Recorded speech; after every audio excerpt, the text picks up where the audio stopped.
Okay, today we got Mr. Shawn Martin, Mr. MD for Kurt Franklin and the family. And Shawn's been with Kurt for a while, but we're going to dig into his head a little bit, ask him some questions, get a vibe of what he been up to and where he's going with his music and so forth. But first we want to ask you, how long you been playing? Tell us, how'd you get into this thing? I started when I was like 4, so it's been about 25 years. We're playing now for 25 years. Man, so where'd you start? You started at your church, or how'd you start? You started playing at home? Are your parents players? No, my parents aren't players at all. But So, my mom she just saw I like music, so she went out and bought me a piano. And consequently, well, not consequently, but my piano teacher lived around the corner from where I was living. So, so she found me a piano teacher. I started playing at church, as well. So everything just kind of fell into place. Just kind of fell into place. So you just had a love for playing the piano. Yeah, man, I just had love for music as a kid, Yeah, that really got. As you started to grow musically, who were your big influences as far as people that really inspired you and pushed you to that next level and sort of set you in the direction that you went in? Oh, man. A lot of people, from Herbie Hancock to, I never forget listening to my first Herbie Hancock record, The Chameleon. Well, Thrust was actually the first record I'd ever heard, and it was just like a blazer with Butterfly and Spanker Lee. I was killing record, and then it was like from there on, I dug more into Herbie, dug more into Chick Corea, Ramsey Lewis, Red Garland. Shoot, then on the gospel side, you had Kevin Bond, and the list goes on. The list is about as long as it's a long list. Yeah, it's incredible, man. But all of those cats really kind of pushed me. The more I listened to them, the more I learned, and the more I learned, the more I wanted to apply.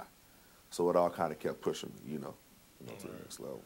Now, from your church, how did you get into playing like for Kurt and stepping out? Or was Kurt your first group, or did you play for some other groups? Or how'd you get to where you're at now? Well, I did the whole God's Property thing. Oh, okay. I was in God's Property. As a teenager, I think I might have been I started out in God's Property when I was like 14, and then everything, the Stomp record and this, that, and the other, that happened like around 17, 18 for me. So everything kind of, you kind of built relationships. Everything kind of happened. I was still in college. You know what I'm saying? I was still in college at the time. Oh, okay. When we first, started, playing, but it just kind of got into it. All of us that were in God's Property, we all grew up together. Oh, okay. So, we all went to high school together. Myron Butler, Robert C. Wright, Spud C. Wright, yeah. DeBette Draper. We all went to high school and some of us college together. Oh, okay. So it was kind of so it was really like a family type thing. Like a family. So you were with those guys for quite a long time. Mm-hmm. So you didn't play for Kurt Franklin and the family, the reason why we sing and all of that? I was in the 8th grade. You was in 8th grade when that came out? 8th or 9th grade, for real. I was like 8th or 9th grade when that record came out. As a matter of fact, I was in the 9th. That was 93. Oh, okay. I was a freshman in high school. So, man. So you kind of came on the scene. You started playing for God's Property. They started the choir. Kurt came in, produced it, right. And the relationship started from there. You just really started moving on from there. Right. Yeah, man. As far as your practice regimen, what do you do? How much time do you spend practicing? Because, the question that you get from so many people when they look at a guy like you at the level that you're playing, how did you get there? What do you do? What's a typical day for Shawn Martin? A typical day for Shawn Martin? don't know if I can say half of the stuff on showmethat.com on camera. A typical day, but I do have a practice regimen of at least warming up with scales. Warming up with scale. When I was younger, I would do 2 hours a day every day. You know, especially like when I was in high school, 2 hours a day every day. You know, warm up on scales, and I played a lot of classical. A lot of classical. You know, yeah, especially in high school, college. It was a beast. But so you studied music in college? Mm-hmm. I studied music in college. Oh, okay, all right. What was your major? What was your really focused on? Composition, performance, or jazz studies? Actually, jazz studies. Jazz studies was my major for a while, but then I kind of got tired of it, so I switched to because I didn't want to become a one-dimensional musician. Okay. So I switched to behavioral analysis and sociology. They put all those together with my music classes, and so I went for an applied arts and sciences degree. Oh, all right. And got my bachelor's in that. And I'm going to head back and get my master's, but I think I want to get my master's in sociology. Oh, okay. So because I just like the study of the culture.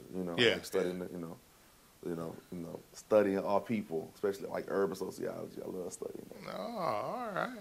Okay, so yeah, because it's strange. A lot of times, especially in gospel music, a lot of times people just feel, oh, we just kind of like just came up. They don't think that we have a structured training. So Right. you actually went to school. Oh yeah. You practice. You know what you're playing. You Right. have a complete. You're not like one of these guys. All you do is play by ear. And somebody asks you, well, what was that, Shawn? Right. It's like, yo, man, I'm just feeling it. Right. Nah, there are times when I do play and I don't think about it. As a matter of fact, I try not to think about it. So even it'll though flow. Yeah, I know I'm playing a B flat Mixolydian scale, but I ain't finna sit up and think about it. Yeah, you're not gonna overanalyze it. Let me play a B flat Mixolydian scale right here. Nah, man, music is from the heart. It's from the soul. Yeah. After you get all the Right. structure, Right. and you crunch it down, it's just gotta flow naturally. It's gotta flow out. It's So, it's gotta flow out. Yeah, Man. most definitely. So. Yeah, that's it. So you say you used to spend like about 2 hours a day doing your scales and so forth, Scales and your pieces and all that kind of stuff. Mm-hmm. and practicing like classical pieces. And you do that for fingering, strength, structure. What's the main purpose of that? The main purpose of doing that is, like you said, for fingering, for strength, so you can develop tone, because back then I played a lot of acoustic piano, and no two acoustic pianos are the same. So you kind of have to know how to dig and pull, especially like you start getting into abstract composers like Hina Stara, or if you start getting into your more classical composers like Beethoven. You have to be able to pull a certain tone out of a piano, where it's not just as simple as just sitting down Just playing. hitting the note. You know what I'm saying? Those composers wrote certain songs with certain expressions. You know what I'm saying? So they try to convey those, or or we have to try to convey those. So a lot of times you do scales, to develop dexterity. And you do scales to develop dexterity, not just for the classical songs, but so you can play whatever lick you want to play. Yeah. While you churching. Yeah. You know what I'm saying? Yeah. If you want to do that A flat scale, that A flat run, and you want to make sure your fingers are moving fast enough. You know what I'm saying? But you do that. It's kind of like the whole wax on, wax off, Daniel-san. You know what I'm saying?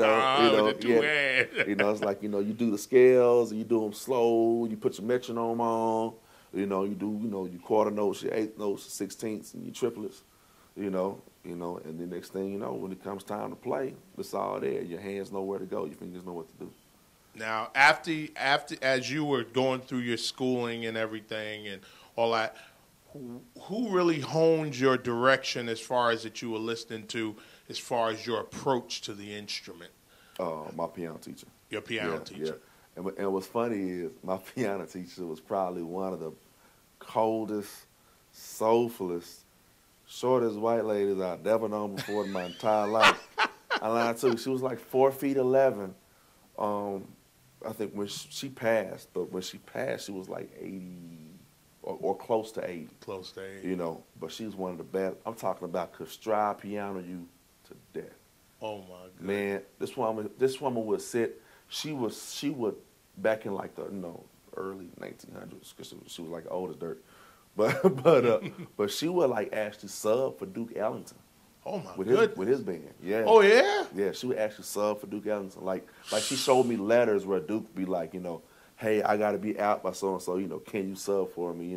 Or thank you for playing for me. Oh my goodness! So she was official. Yeah, she was real official. She wasn't just some little piano teacher in our house giving lessons. Nah, this lady was legit. But the thing that made it so strange was this is a little short, little white lady that lived in the hood. She lived in the hood of Dallas. I mean, you know what I'm saying? Killing, But she's the one that really, that really turned me on to, listen to this Beethoven sonata. Or listen to this Chopin etude. Then let's go over here and listen to Stevie Wonder, Inner Visions record. It's a white lady. You know what I'm saying? It's sort of like trying to open your ears up. Opening my ears, Yeah. And one day we sitting up, we listening to Pink Floyd. You know what I'm saying? She's an old lady. It's an old lady, But she was real open music. She was real open, man. We sat and dissected Donny Hathaway's Valdez in the Country. I was like 9 years old. I ain't really paying attention to what it is I'm doing. It was like, man, we go from Pink Floyd to Donny Hathaway, Stevie Wonder to, Vladimir Horowitz playing Beethoven sonata, It's a trip, man. And I'm like that to this day. My iPod, I got hip hop, I got, Q-Tip and Tribe Called Quest, and I got like the White Stripes.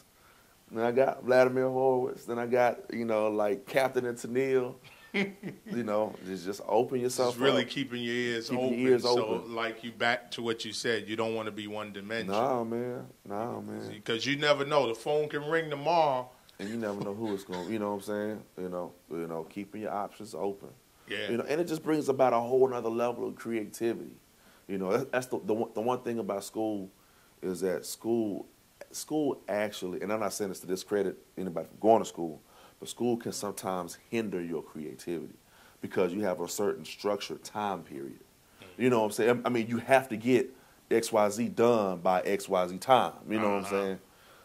But it's like push on you. Yeah, but it's like, but they just really trying to prepare you for the rest of your life and say, hey, go do whatever you want to do. Just know that don't take your time doing it. You know what I'm saying? Get it done. Move on to the next thing. So, go to school. Go to school. Go to school. Education is paramount. Man, that's great. Now, what I'm also wondering, as far as, okay, in your formative years, you spent a lot of time practicing. Now that you have to spend a lot of time performing and traveling, how does that fit into your schedule now? It doesn't. It doesn't. It doesn't. Like I said, what I will try to do is I will try to carve out some time, maybe like an hour to just sit and, like I said, just do scales. So I'm a minister of music at a church too. Yeah. So the time that I would have, I'm looking for choir songs. Material. Right, I gotta learn material. I got 8 choirs. Oh, goodness. I don't teach all 8, but I oversee all. Yeah. So it's like, hey man, before I sit down with these scales, let me make sure I got something happening for the senior citizens choir. Make sure they got something to march into on Sunday morning. But it ends up being really cool. It ends up being really cool, and that's actually a good thing for me too, because that's an area that I really didn't learn much about, and not like the Hawkins or the because we all know those songs. You know what I'm saying? All of us have every Love Alive record ever made. I mean, you know what I'm saying? And that's great gospel music. But the one thing I'm learning now, the one thing I'm liking now, is I'm liking the undiscovered writers who sell their sheet music at GMWA. You don't know who they are, or they be like the Hampton Ministers Conference. Yeah. You don't know who they are. You never heard of them. But one day they were sitting there and they wrote something that really ministered to their heart, and they came and presented it at this, that, and the other, and it ends up being a killer. So you kind of try to tap into that. Yeah, I'm trying to tap into that, man, because good church music is hard to find. It's getting hard. It's getting harder and harder to find, man. You know, so yeah, that's my new shed now. My new shed is that.